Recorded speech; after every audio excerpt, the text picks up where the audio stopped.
Maraming salamat po, Sir Marshall, sa naibigay niyo pong tulong sa akin. At gagawin ko po itong puhunan hanggang sa mapalago ko po. Babalik kami sa iyo dito after 1 week. Opo. Titikman namin ang iyong Okay yun? titikman namin ang iyong Bibili tayo. gulay. Subscribe to my channel. Samahan niyo po kami ni Mama El. Punta po kami dito kina Ate Alma. Update natin yung mag-iina. Tingnan natin yung pinabahayan natin dito. Kumustahin po natin mga katuwang. Makikiraan po. Nakidaan po. Makikiraan po. Wala yung aso po. Ate Alma. Magandang hapon.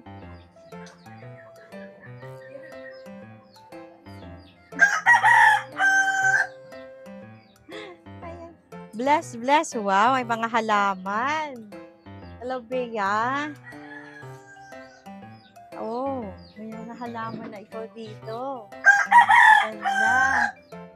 Very good, Bea. Hello, Bea. Hello. Maulan. Oo. Oo. Ayan, oh, may upuan ka na dito. Oh. Lalagyan mo ng helmet. Ayan, tuloy na kami, Ate Alma, ha? Bea, oh. Ayan, merienda kayo. Hello, Jericho. Paulit-ulit ang pamano ko. Bagong ligo si Ate Alma. Fresh na fresh. Hello Ate Alma. Pasok na ako ha. Hello Bianca. Kumusta ikaw, Bianca? Bless. Okay lang. Ito asan yung si isa? Kulang Jericho. ng isa. Asan yung isa? Nasa labas. Nagpapaulan. O wag masyadong magpaulan. At Siguro ay... yung panahon natin ngayon. Ha? Nauso yung sakit ubo sipon. Usong sakit talaga. Tama po. Ayan, iwan ko muna ito sa inyo. Usong sakit ngayon. Dahil nga sa panahon natin. Buti nga, nawala na yung bagyo. Buti nawala na yung bagyo. Ay, sana nga. Kumusta kayo nung bagyo? Ay, kontento Okay naman. po yung tulong. Kontento na kayo? Hindi na kayo natakot? Hindi na po. Oo. At least, sarap na yung tulog nyo. Kampante na, no? Kampante na yung tulog nila. Kumusta ang pag-aaral? Okay lang? O yun? Naintindihan sa teacher? Ay, very good. Ikaw, Kuya Jerry, kumusta? Ito ay ano na to high school. First year. Ano, Ate Alma, no? Second year po. Second year high school? Second year na pala to. Si Jericho. Diba? Grade 8. Kaya lang problema dyan ni Ate Alma, yung pang-araw-araw kasi yung eskwelahan niya malayo. Kailangan ng pamasahe, ano? Magkano yung pamasahe nitong anak mo? 30 po balikan. 30, balikan. Yung pagkain. Ay, dito na po siya nakain. Umuwi ng half day siya. Half day lang po. Pangmaga lang po siya. Half day lang At naman. least ngayon gano'n, kasi noong panahon namin noon, maghapon talaga. Ngayon half day lang. So, kailangan merong 30 pesos na pamasahe. Ano, Jerry, Oo. Itong dalawa naman, hatid sundo mo lang, malapit lang naman. Oo. Tapos Lakad-lakad lang, pumunta walking kami- distance. Oo, nung pumunta kami sa inyo dito nandun ka sa school kasi inaalalayan mo ay ito. Yan po. Oo. Ano pa. Kumusta yung Ngayon, ano? Okay na. Pwede ka nang mag-isa, ano? Bea, kaya mo na. Mahirap yung pag-isahin kasi highway yun eh. Siya kaya. Mabibilis ang takbo ng sasakyan. Oo. Inihintay mahirap. ko po munang makapasok sila bago ako naalis. Oo. Hinahatid niya sa school, then hintay mo na makapasok sa gate bago ka aalis. Kasi highway po yun, delikado sa mga bata. Kumusta yung hanap buhay mo ngayon, Ate Alma? Paputol-putol nga po. Paputol-putol. Ba't hindi mo idugsong-dugsong? Ha? Idugtong-dugtong na. Kasi yung deliver naman po doon, paputol-putol din. Oh, hilig nilang magputol-putol, ano? Minsan po ay walang deliver. So, Minsan, paputol-putol yung delivery. Kayong trabaho mo, paputol-putol din. kaya ang kita, Yung kita, putol-putol din. din. Ay, paano yung kain? Putol-putol din. Ay, yung labas nun. Ay, Yung labas nun, putol-putol din. Ay, Ang hirap bihira. yun. So, yung biyaya, putol-putol din. Kaya nga. So, ang kailangan talaga ngayon, merong tuloy-tuloy. Dugsong-dugsong. Oo, merong Oo. dugsong-dugsong. Ano nga yung iniisip mo nun, Ate Alma, na Ano nga yung magluluto ka ng ulam? Ulam po sa almusal. Halimbawa, fried chicken sa umaga, lechon sa Ay, gabi. hindi naman po. malaking Malaking puhunan yun, puhunan ano? yun. Isang baboy Tama ngayon, na po yun. pinakamurang baboy ngayon, parang 6,000, 6,000, 1,000. 5,000, maliit po yun. Maliit-liit pa. yun. Parang tuta-tuta lang. So, ayan, ang kailangan ni Ate Alma ay yung pang luto-lutong ulam ba yun? Almusalan. Halimbawa, Ate Alma, anong klaseng ulam? Halimbawa. Minsan po, pag nagluto pa ako ng almusal, ngayong umaga ay pansit, bukas iba naman, minsan sopa. Para pa iba-iba. Halimbawa, ngayong umaga, nagluto ka ng almusal, pansit, ilalako mo yun. Yung pag natukoy naman ako, yung napunta na sila sa Okay. Lagyan mo ng aro dyan sa labasan. This way to pansitan ni Ate Alma. Di ba? May aro. This way to Ate Alma pansitan. Oh. Pansit na masarap kahit walang sahog. Wow!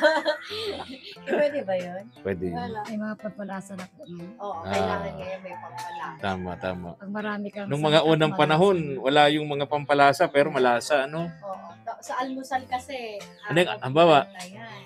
pansit. Ngayong lunes ng umaga, pansit.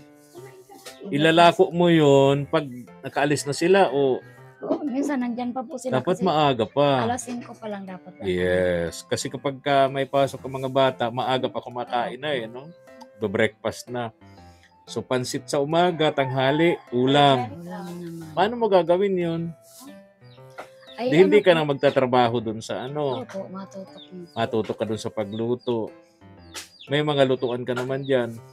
Yung dati lang po, Kaldero kawali. yung Kaldero mo yata, pandalawang gantang bigas lang ayan naman ang... ako, maliit. Ha? Maliit. Maliliit po. Maliit. Tapos yung kawali mo, pang 3 prito lang yata ang laman.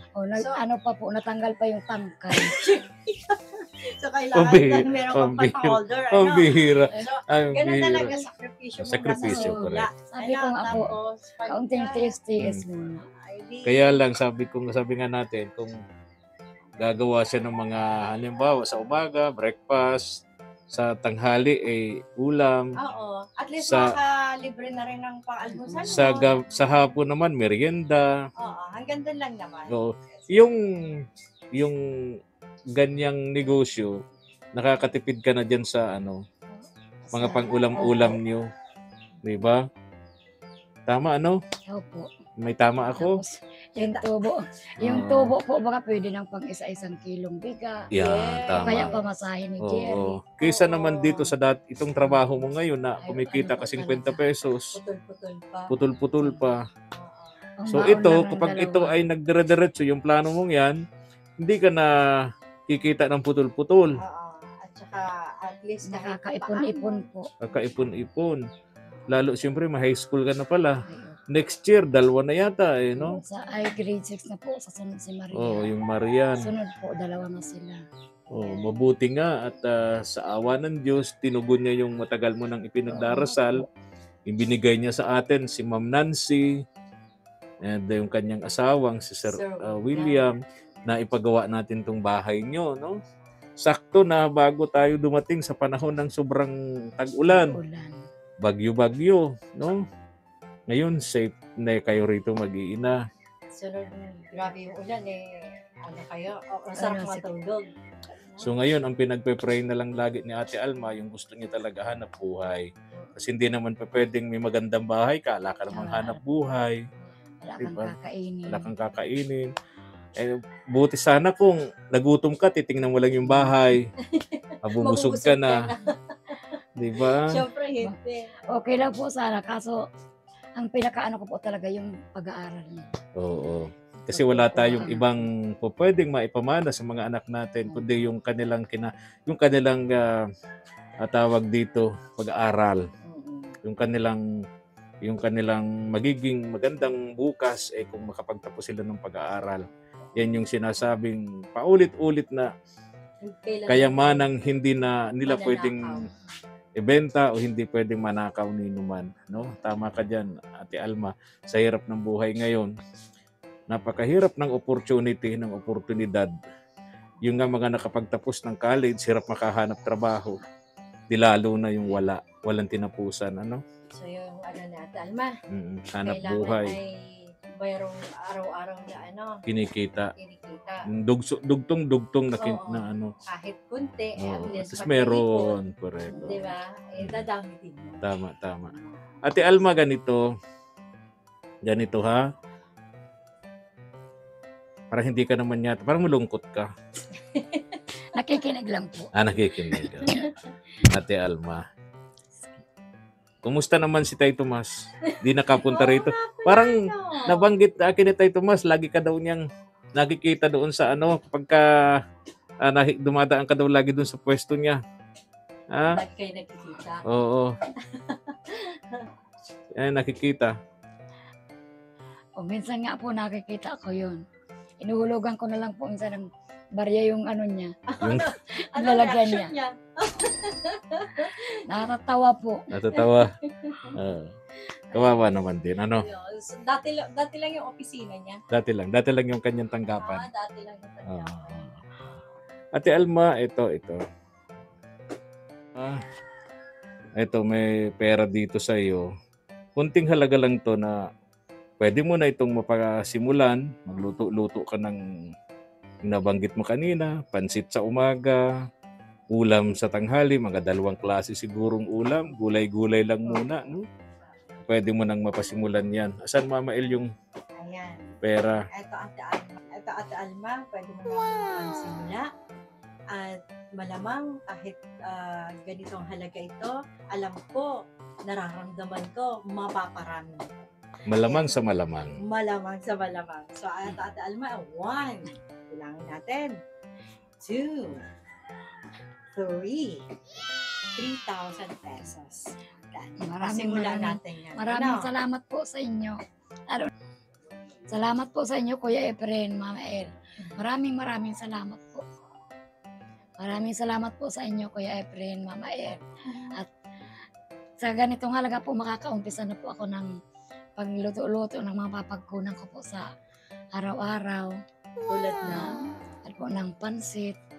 Yun, sasamahan ko na lang din po ng yung pancake para Oo, Opo. hot cake yun. Opo. Very good. Para po. Pwede. Tulad bukas, linggo, Oo, no? linggo bukas. Agahan mo lang Opo. para usually mga ganyan 5 o'clock naglalako na no? Yung dumadaan sa bahay, di ba? 5 o'clock nakabisikleta yung nanay. Nagtitinda na doon 5 o'clock pa lang nagsisigaw na yan, may pansit na siya, may bihon. Oo. So good luck ha, Ate Alma. Sana lumago yan. Simula muna tayo dyan sa maliit na puhunan. Ang negosyo naman, hindi naman yan agad. Ang puhunan mo malaki na. Nasa diskarte, nasa sipag at diskarte yan. Kapag ka marunong tayong dumiskarte, yung mga negosyong malalaki, nagsisimula naman yan sa maliit no? Sisimula lang naman yan sa maliit. Diskarte lang, Ate Alma, no?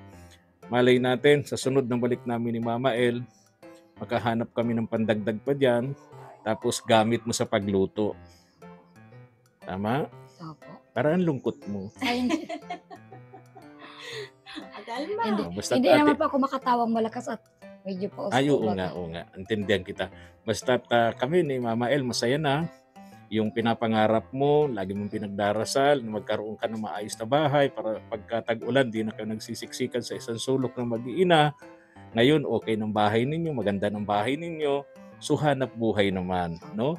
Meron na kayong magandang bahay, hanap buhay naman para may kinikita kayo pang araw-araw. Ano?